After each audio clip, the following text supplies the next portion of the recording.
C'est l'or. Il est l'or. L'or de se réveiller. Monseigneur, il est 8 heures. Oui, oui, oui.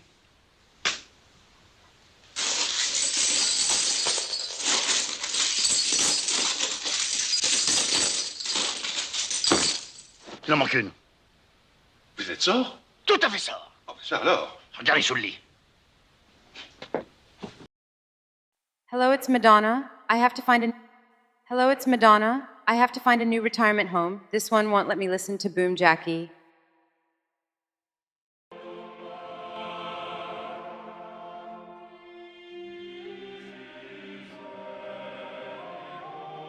Yo, it's Jesus Christ, the one and only. Not staying, but I came back real quick for an important message for you all. Forget about that Bible shit. Boom Jackie is my religion now. Amen and Alleluia. Boom Jackie Radio. 만나는군요. 그리고 이 단서 Le Boom Jackie Show.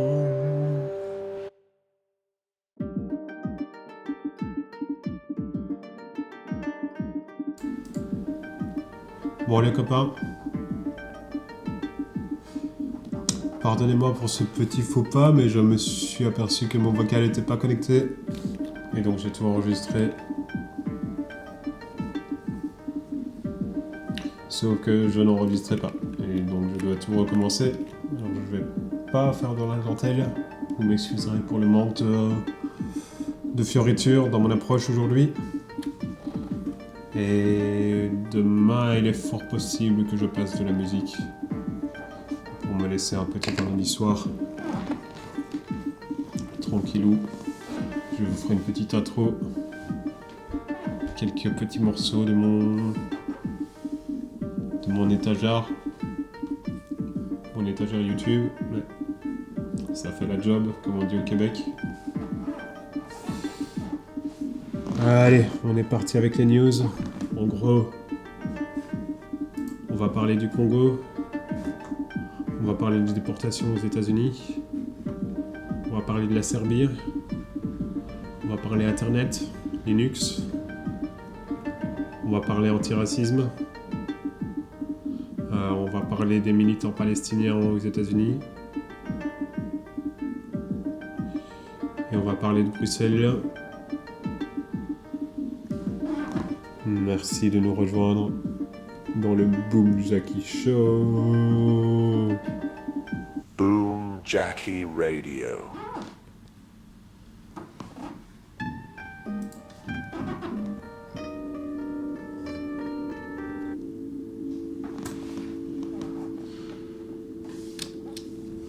Alors, on a Congo, le M23 attaque Goma.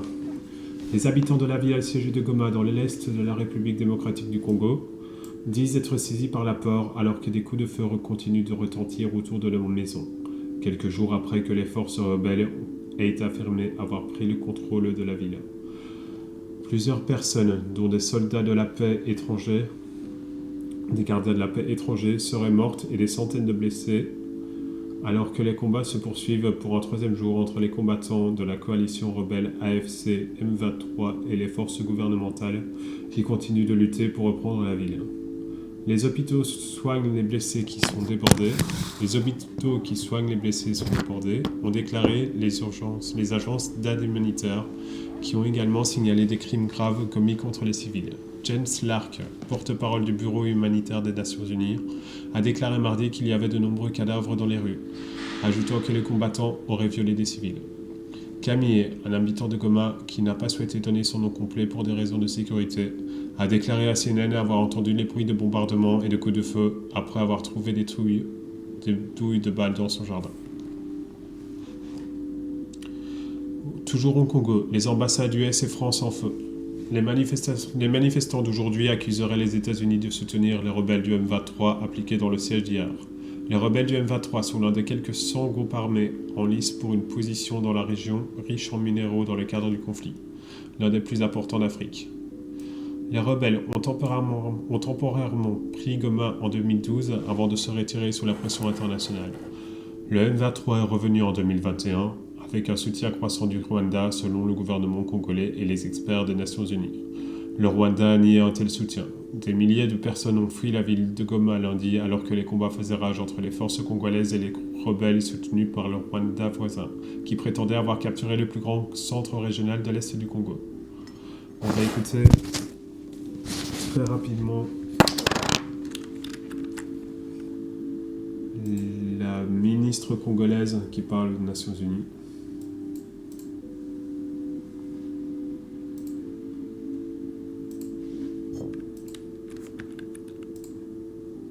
Sont pris en otage.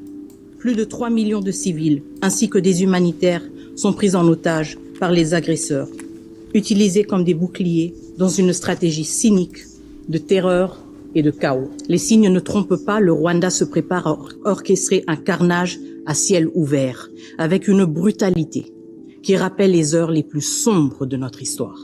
Depuis le 6 janvier 2025, les forces de défense du Rwanda et leurs supplétifs du M23 intensifient leurs attaques en violation flagrante du cessez-le-feu du 4 août 2024. Depuis le début de leur campagne de terreur en 2022, les RDF et le M23 ont systématiquement ciblé les forces de maintien de la paix.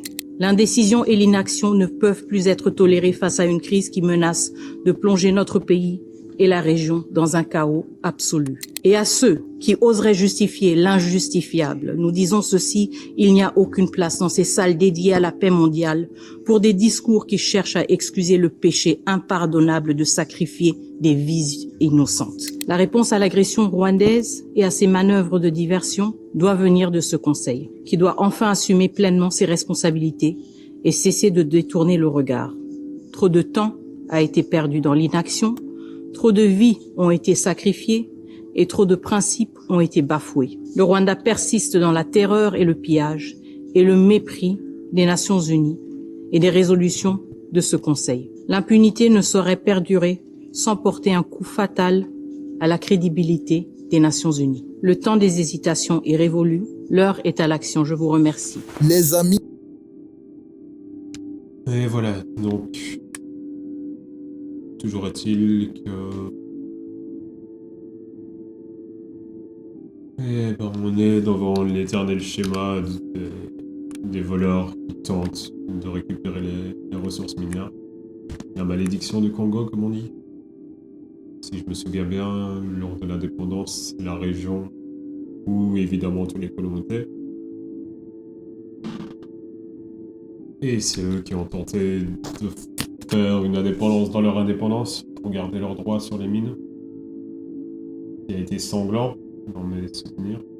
Je n'ai pas fait beaucoup de recherches là-dessus, mais c'est une grosse tache noire sur notre histoire. Enfin, ma solidarité à mes amis congolais. Boom Jackie Radio.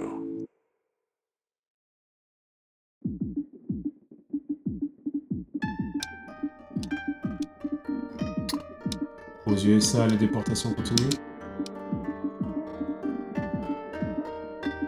Conformément aux promesses d'expulsion massive faites par le président américain Donald Trump à l'approche de l'élection, les autorités américaines ont lancé une répression massive contre les immigrants illégaux. Le compte officiel de la Maison-Blanche X a partagé une photo d'immigrants illégaux visiblement enchaînés en cours d'expulsion avec une légende qui dit « Promesse faite, promesse tenue ». Les vols d'expulsion ont commencé. Dans son message publié vendredi, la Maison-Blanche a déclaré que ceux qui entraient illégalement aux États-Unis feront face à de graves conséquences. Sur la photo, on peut voir des immigrants faisant la queue pour embarquer sur un vol en vue d'une expulsion. Je veux dire, ils disent qu'ils ne sont pas des nazis, mais ils pratiquent l'expulsion sur des bases ethniques. On a des natifs américains en train de se faire expulser de manière interne, c'est-à-dire repousser dans leur réserve. Et on a ce type qui est ouvertement un suprémaciste blanc.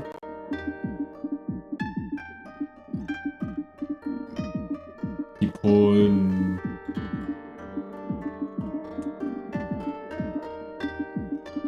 prône un État national. Un État ethnique, au final. Et donc,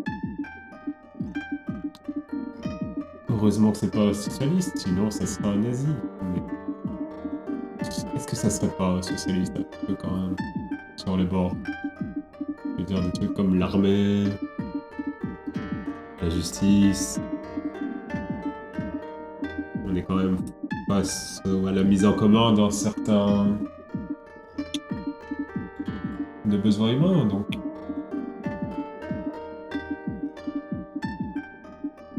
Je sais pas s'il est noble, je sais pas s'il est zi, mais il est très très bien en tout cas. Bref, point suivant.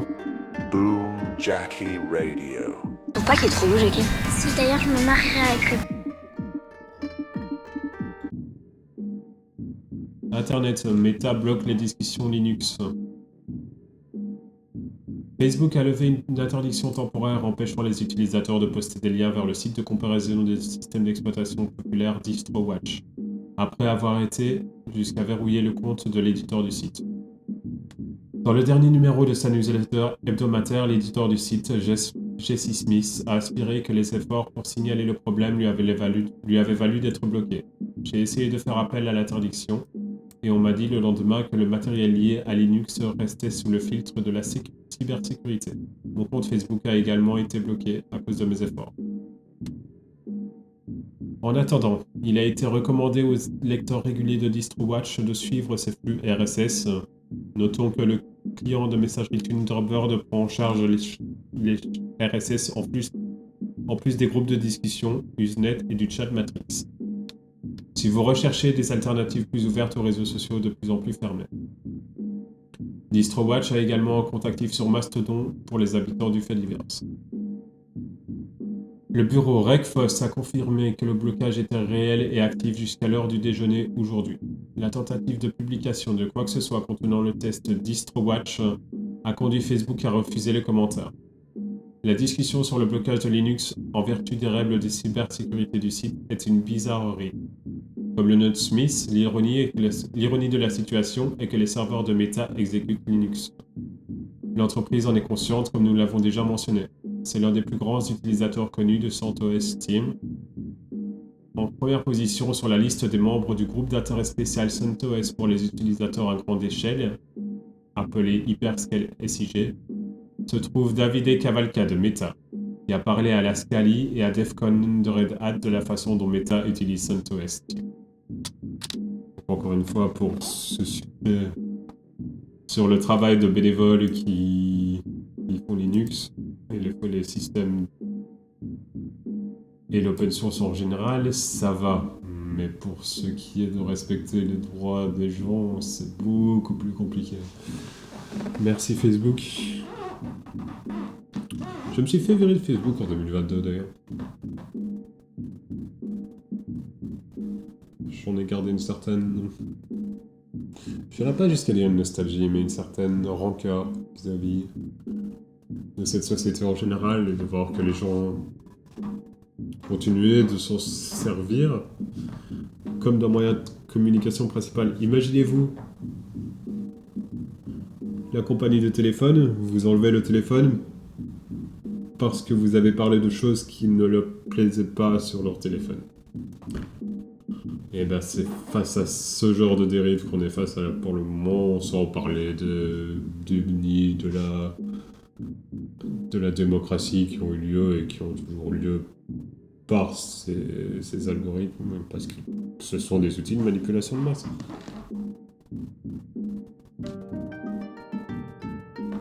Hello, this is Liam Gallagher from Oasis.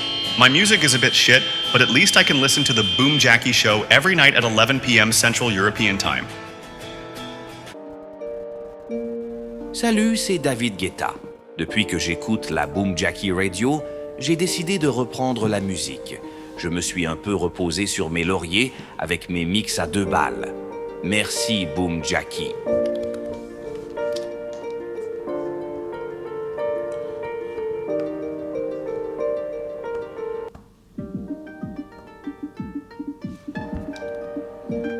Salut, c'est David Guetta. Depuis que j'écoute la Boom... Alors, en Serbie, le PM dégage.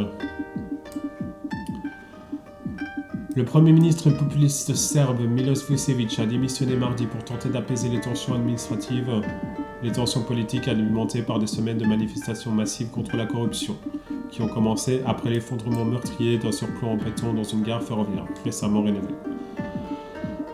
L'effondrement de novembre à la gare centrale de Novi Sad, l'une des grandes villes de Serbie, a tué 15 personnes et s'est produit des mois après la réouverture. Dans les quelques mois de la réouverture, alimentation les accusations selon laquelle la construction n'était pas sûre. La tragédie est devenue un point d'achoppement du mécontentement général à l'égard du régime autoritaire de la Serbie et a conduit à des demandes publiques croissantes de transparence dans un pays en proie à la corruption, qui a mené une série rapide de grands projets d'infrastructures, principalement avec les entreprises chinoises. Le Premier ministre serbe sortant, Miloš Vučević, s'exprime lors d'un rassemblement préélectoral de son parti le 2 décembre 2023.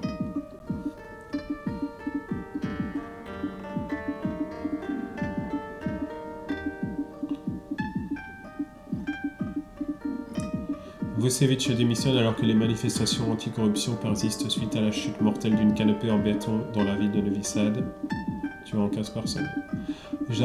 J'appelle tout le monde à calmer les passions et à revenir au dialogue, a déclaré Vučević lors d'une conférence de presse annonçant sa démission, suivie quelques heures plus tard par la démission du maire de Novi Sad. Les manifestations, dont l'une mardi soir à Novi Sad qui a attiré des milliers de personnes, se sont propagées dans les rues et sur les campus universitaires de tout le pays, qui compte environ 6,6 millions d'habitants. Alors que les citoyens de tous horizons, dont des acteurs, des agriculteurs, des avocats et des juges, ont apporté leur soutien au mouvement étudiant qui a été pour la figure la plus puissante du pays, le président Aleksandar Vučić.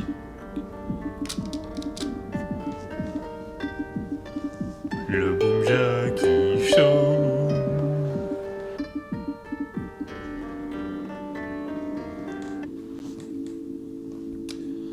USA, les étudiants pro-palestiniens relaxés. Le 15 avril 2024, des milliers de personnes à travers le monde ont participé à un blocus économique organisé et coordonné de manière autonome pour libérer la Palestine. Dans ce mouvement récent et sans précédent pour la Palestine, on sent dans les rues qu'une escalade est devenue nécessaire. Il faut passer des actions symboliques à celles qui causent des dommages à l'économie. Dans les 82 villes et 19 pays, des actions ont bloqué des ports, des aéroports, des autoroutes, des places publiques et des usines d'armes, ce qui a généré des millions de dollars de profits non réalisés et plus de 400 arrestations. 62 de ces arrestations ont eu lieu à Eugene, dans l'Oregon, où l'autoroute 5 a été bloquée par les voitures et les manifestants pendant environ une heure, avant que plus de 100 policiers des services de l'État, du comté et de la ville ne dégagent l'autoroute. Les personnes arrêtées ont été accusées de conduite désordonnée au deuxième degré. La majorité des accusés se sont vus proposer des accords de des plea deals, tandis que l'État a choisi 3 manifestants en exemple à qui il a refusé de proposer les accords, dont un organisateur étudiant palestinien. Les accusés se sont organisés au cours des mois suivants dans le but de s'engager dans une défense collective, espérant que la menace de porter 62 affaires devant les tribunaux serait suffisante pour forcer l'État à offrir à tous un traitement égal, voire à abandonner les poursuites. L'État a refusé toute tentative de négociation après des rassemblements, des lettres, des appels téléphoniques et des réunions entre le procureur général et les défenseurs publics et les avocats du mouvement. Les accusés ont tenté de faire passer en jugement le soutien indéfectible du gouvernement américain au génocide en utilisant les audiences préliminaires au procès sur le Choice of Evil pour faire venir des experts pour témoigner sur la Palestine et l'action directe, comme un rapporteur spécial de l'ONU et en venant eux-mêmes à la barre pour expliquer leur action. L'État a tenté par tous les moyens de dépolitiser l'action, en la présentant comme une affaire d'égoïsme, et les juges ont souvent refusé aux accusés la possibilité de parler de la Palestine à la barre, tout en rejetant les témoignages d'experts et les stratégies de défense qui auraient pu mettre en évidence le financement américain au génocide. Lorsque le moment est venu pour l'étudiant militant palestinien d'aller au procès avec son co-accusé libanais, il semblait que toutes les stratégies de défense collective avaient échoué. L'audience préliminaire sur le Choice of Evil s'est terminée par le juge refusant à plusieurs témoins experts la possibilité de témoigner devant le jury sur la complicité américaine dans le génocide en Palestine.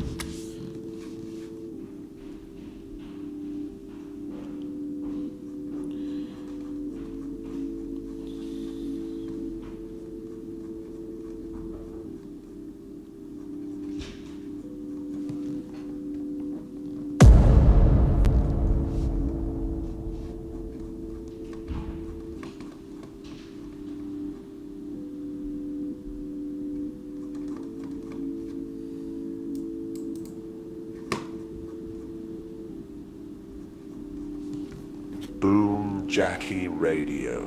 Boom Jackie Radio.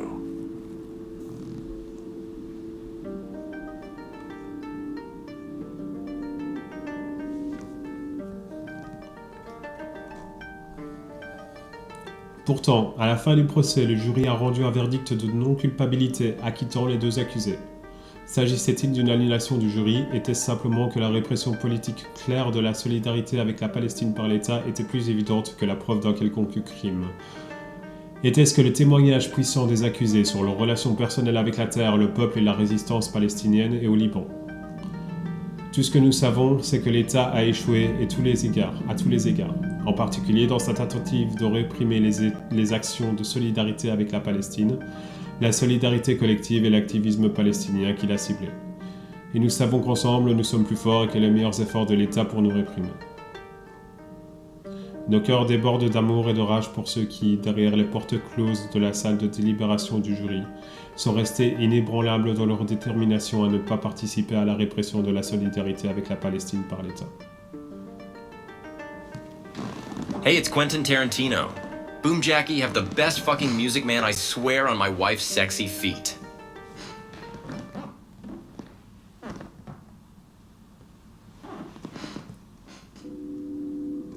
Ok, Bruxelles, les faves prennent leur aise. Le Patriot Network, groupe international de personnalités politiques d'extrême droite, se réunira probablement dans leurs restaurants du Parlement flamand après que des groupes antifal aient fait annuler leur conférence dans un restaurant dans le centre de Bruxelles. Ce groupe se réunira probablement au sein du Parlement flamand, situé en zone neutre, la zone où les manifestations sont interdites, ce qui est très pratique pour eux sans doute. Ce groupe se réunira probablement au sein du Parlement flamand situé en zone neutre, comme l'a fait Jordan Bardella lors de sa venue, et sans doute à l'invitation du Vlaams-Belang. Les adeptes du salut nazi au Parlement flamand, c'est nous. Un appel à se rassembler en nombre est lancé à la place Surlet de Choquier, ce jeudi 30 du 1 à 18h30. Hey, it's Quentin Tarantino. Boom Jackie have... Le Boom Jackie Show, le Boom Jackie Show, le Boom Jackie Show, le Boom Jackie Show. Boom Jack. Bruxelles, un militant poursuivi par les droitards pour un tweet antiraciste. Muhad Regif, excuse-moi. Je n'aime pas écorcher les noms des gens. Porte-parole de l'organisation antiraciste Bruxelles pour... Muhad Regif, porte-parole de l'organisation antiraciste Bruxelles Panther, est poursuivi au tribunal pour avoir proclamé sur la plateforme X « J'emmerde tout ce qui est suprématie blanche ». La plaignante et les parties civiles sont les suivantes. Madame Nadia Geert, l'association Centre d'Action Laïque, Wallonie-Bruxelles Enseignement. Ceux-ci ont des moyens principalement issus de fonds publics, c'est-à-dire de taxes, qui leur permettent de se payer leur service de coûteux avocats. Bruxelles Panther appelle donc à un soutien financier pour aider à payer les frais de justice de leurs militants. Et maintenant, juste pour le LOL. Bon, c'est complètement... Ça vous dit tout ce qu'il y a à savoir sur la liberté d'expression, ce genre de choses, comme... On a des fascistes qui sont en train de prendre le pouvoir partout en Europe. Et madame, elle attaque en justice les antiracistes parce qu'ils dénoncent la suprématie blanche, ce qui va à l'inverse de la laïcité, où je sais même pas. Je serais très curieux de savoir comment ils vont motiver ça. Nadia Gertz, née le 7 décembre 1969, est militante laïque et auteure belge. Elle s'intéresse en particulier à problématiques du voile islamique. Bon, problématique, il me semble que ça veut dire problème et que c'est uniquement un problème pour toi. Et de son port dans le cadre de la laïcité. À savoir qu'on est en Belgique, que la moitié de l'enseignement est catholique, que j'ai toujours connu une croix dans mes salles de classe, qu'on a une université catholique, que le roi est catholique, mais madame, elle défend la laïcité.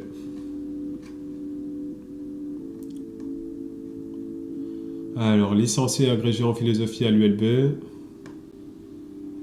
tient une chronique intitulée L'œil de Marie-Équipe qui paraît chaque semaine sur marianne.fr, collabore occasionnellement au magazine français Causeur, celui d'Alain Finkielkraut et de Sloterdijk, maître assistante en philosophie et morale à la Haute École Bruxelles-Brabant.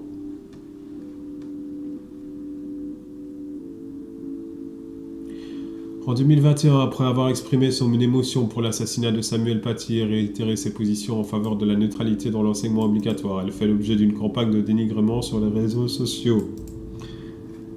Le Centre d'action laïque, le Centre communautaire laïque juif et le collectif Laïcité Yallah prennent sa défense en janvier 2021 et réclament un engagement sans faille des politiques pour condamner les intimidations à l'égard des défenseurs de la laïcité.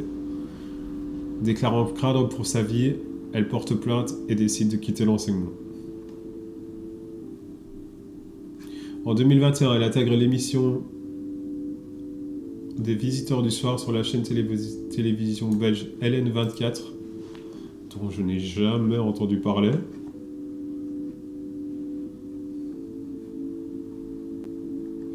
Qui appartient au groupe IPM de l'Allié de la dernière heure, qui lui-même est sûrement détenu par quelqu'un d'autre, les connaissant.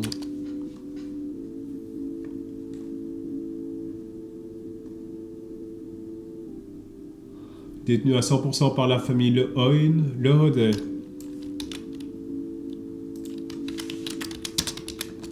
Qui sont la famille de Hodet?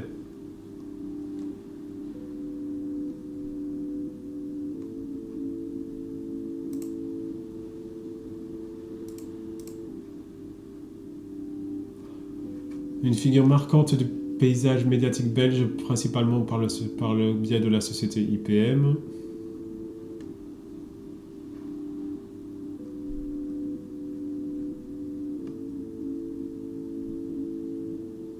Philippe Le Hodet, actif dans les années 1950 et 60 dans la politique chrétienne et démocrate francophone. Tiens con, tiens donc.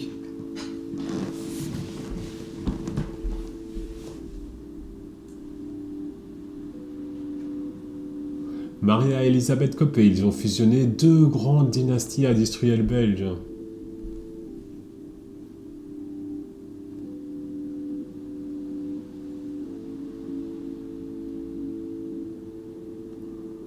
Bon, donc on est face à l'élite, très clairement.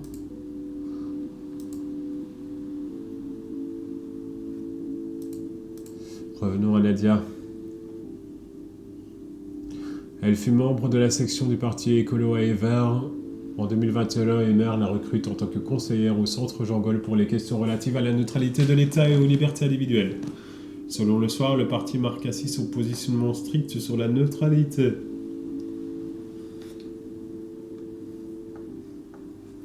Elle dénonce en 2023 les prières clandestines au cœur de l'université et établissements supérieurs. Ouais.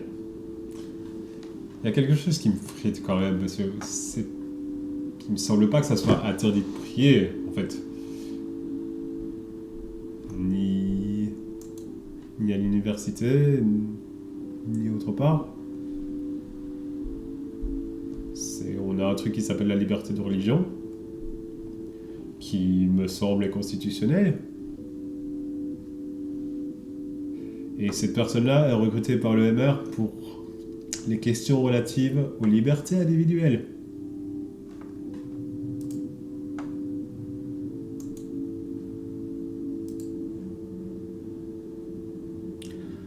En 2024, elle milite contre le wokisme et affirme qu'en Belgique, toute la gauche est contaminée par cette idéologie, qu'il existe aussi une convergence idéologique entre le wokisme et l'islamisme. Bien sûr.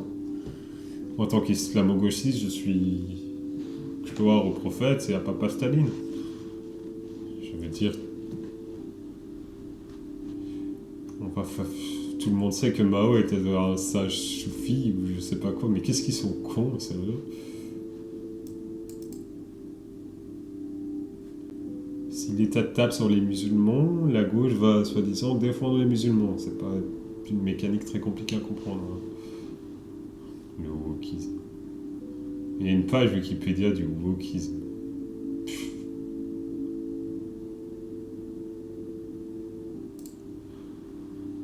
Le 20 décembre 2024, elle devient vice-présidente du conseil d'administration de la RTBF. Voilà. C'était tout pour aujourd'hui les copains.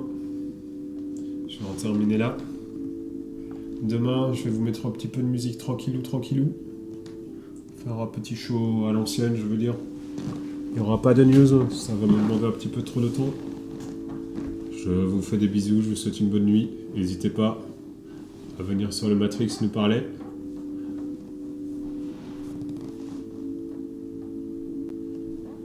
Et tchuss, que le Boom Jackie soit avec vous. Hello, Kim Jong-un here. Boom Jackie is the vanguard of revolutionary music.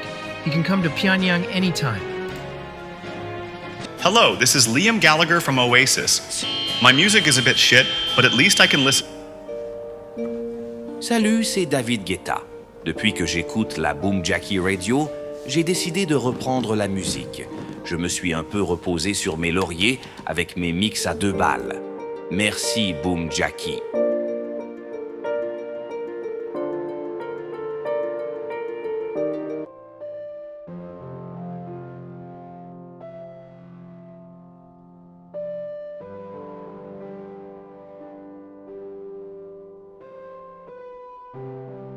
Life is tough.